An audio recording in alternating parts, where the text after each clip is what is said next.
Halo, assalamualaikum warahmatullahi wabarakatuh. Pemirsa sekalian yang berbahagia, saat ini kita memasuki dalam era industri 4.0, era digital. Nah, jadi pada kesempatan kali ini akan kita bahas yang sering dalam dunia pertanian juga tidak bisa mengelak lagi. Jadi kita sering sekarang mendengar istilah precision agriculture, precision farming, dan digital farming. Ya, apakah itu dan sekarang harus kita hadapi semua dalam dunia pertanian ini di dalam era digital atau industri 4.0. Jadi pemirsa, kalau kita menelisik kata precision, nah ini kan dalam bahasa Inggris artinya presisi, akurat, tertakar, atau terukur. Kemudian biasa agriculture adalah agrikultur atau pertanian, dan farming tentunya kita adalah berkebun, kegiatan bertani atau bercocok tanam. Oleh karena itu precision agriculture artinya atau pertanian presisi adalah suatu sistem pertanian yang mengintegrasikan penggunaan teknologi dalam mengumpulkan informasi sehingga dalam melakukan proses pertanian itu secara presisi. Dalam hal apa? Input, tempatnya, dan waktunya yang tepat, sehingga akan menghasilkan panen yang maksimal. Jadi tidak aur-auran, jadi semua terukur begitu.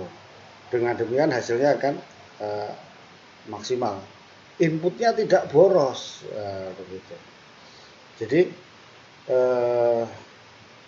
kegiatan bertani yang menerapkan sistem teknik yang akurat tersebut atau presisi ya disebut precision farming. Artinya ya berkebun dalam pertanian itu harus yang presisi dan menggunakan alat-alat digital. Nah, oleh karena itu ya disebut digital farming.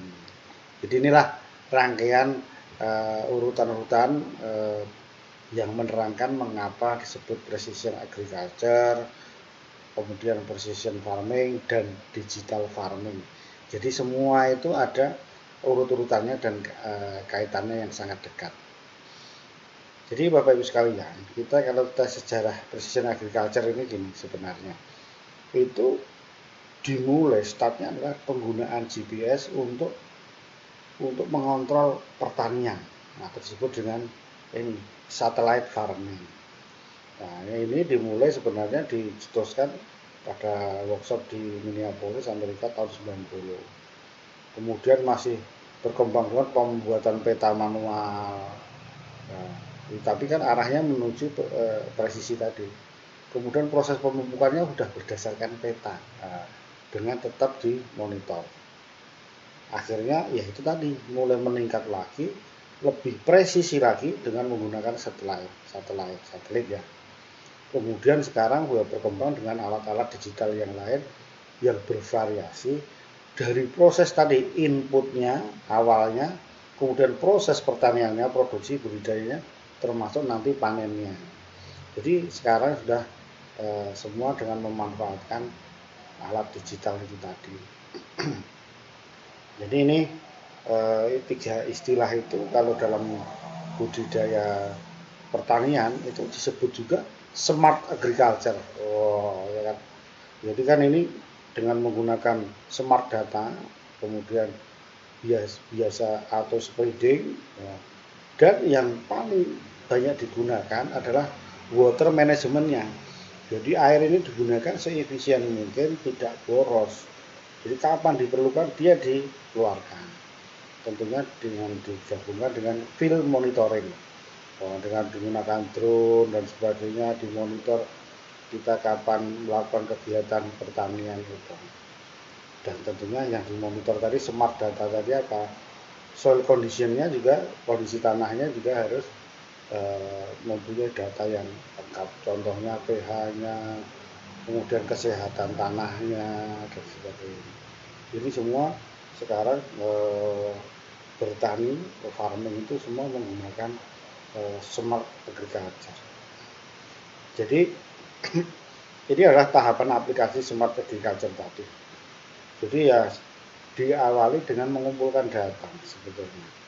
Struktur dan tekstur tanah, target panen kapan, karakteristik lahannya, uji tanahnya, keasaman tanah, pH, kandungan mineral, informasi tanaman yang dulunya apa, kemudian sejarah hamanya apa. Nah, semua ini bisa diolah untuk kita mengelola, ini contohnya tanaman cabai. Nah, ini bisa dikelola dengan smart agriculture tadi. Tanahnya kita sudah ada, pH-nya ada, kemudian cuacanya tadi dicatat secara demikian rincinya, akuratnya. Kemudian ada insect management, ada disease management, semua diatur, tanamannya sehat. Nah, inilah awal mula kita mengumpulkan data-data sebelum kita melakukan kegiatan pertanian itu sendiri. Nah, ini saat penanaman, tadi kan persiapan ya. Nah, saat penanaman apa yang dilakukan? Nah, tentunya kegiatan itu ada penanaman bibit, pengairan, pemupukan, dan lain-lain. Nah, makanya setelah datanya diperoleh, kegiatan penanaman, nah sekarang kegiatan waktu penanaman. Ini ada data-data yang harus digunakan, suhunya, kelembabannya, tekanan, kesehatan, dan konektivitinya. Jadi dia kapan melakukan penyiraman, kapan melakukan pemupukan, dan kegiatan yang lain-lain sudah mulai terinci, sehingga kita tidak boros tadi input. Nah, ini semua dengan menggunakan data yang itu sudah time schedule-nya sudah bagus. Nah, kemudian saat pengontrolan, kalau sudah ditanam, kemudian dipupuk, di pengairan, itu juga harus ada dikontrol dengan alat-alat digital. Biasanya dengan sensor dan remote sensing. Dan di mana tanaman yang ini sana pupuknya masih kurang hijau. Kemudian ini secara presisi bisa dilihat dengan menggunakan drone, dengan menggunakan satelit. Ya, ini kan dengan beberapa kegiatan dari geomapping. Kemudian dari semua proses bertani tadi memanfaatkan teknologi digital yang ada. Nah, ini contohnya, ini masih 80%, 90% ini belum bisa dipanen. Nah, ini ada dengan menggunakan drone semua ditangkap dengan tablet kita. Jadi ini proses pengontrolannya. Selanjutnya ini tadi semua proses tadi kalau kita rangkum ya seperti ini. Jadi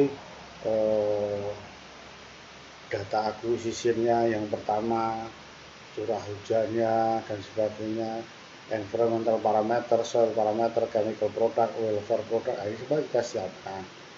Kemudian making-nya tadi, technical ya. Kemudian waktu di lapangan aktualisasinya bagaimana, ini dengan fertilization providernya bagaimana, pengamatannya tadi. Inilah rangkuman tadi dari segala arah pertanian itu tetap menggunakan digital tadi, semua menggunakan smart agriculture. Jadi tidak aur-auran gitu, tidak asal saja, semua harapannya nanti memberikan hasil yang maksimal. Jadi ini contoh yang alat-alat yang digunakan itu di lapangan bisa menggunakan satellite navigation atau mobile communication. Nah, jadi waktu menanam dengan menggunakan traktor ini dengan sensor dan sebagainya, sehingga menanamnya dengan bagus sesuai dengan teknis agronomisnya. Ini contohnya banyak yang menanam dengan sistem yang ada, ini jadi efisien sekali. Dia kapan pupuk itu sudah otomatis. Jadi dengan parameter-parameter yang ada di tanaman, dia sudah otomatisasi sehingga tanaman memperoleh nutrisi maupun air itu demikian akuratnya. Ini pastinya akan efisien, akan tidak boros itu tadi. Selanjutnya inilah aplikasi pemupukan dengan drone berdasarkan hasil pemetaan lahan. Misalnya dipetakan ini, wah ini ada yang merah, ada yang hijau, ada yang kuning. Nah, dengan data intelijen tersebut tentunya bisa melakukan rekomendasi pemupukan dengan lebih tepat lagi. Nah, ini beberapa alat yang digunakan ini nanam kubis. Nah, ini juga bisa pemanenannya dengan mana yang sudah siap dipanen, itu juga tahu dari segi sensornya dengan alat-alatnya ini juga bisa digunakan. Jadi keseragamannya ya pasti dengan grade-grade tertentu lebih tepat, lebih seragam.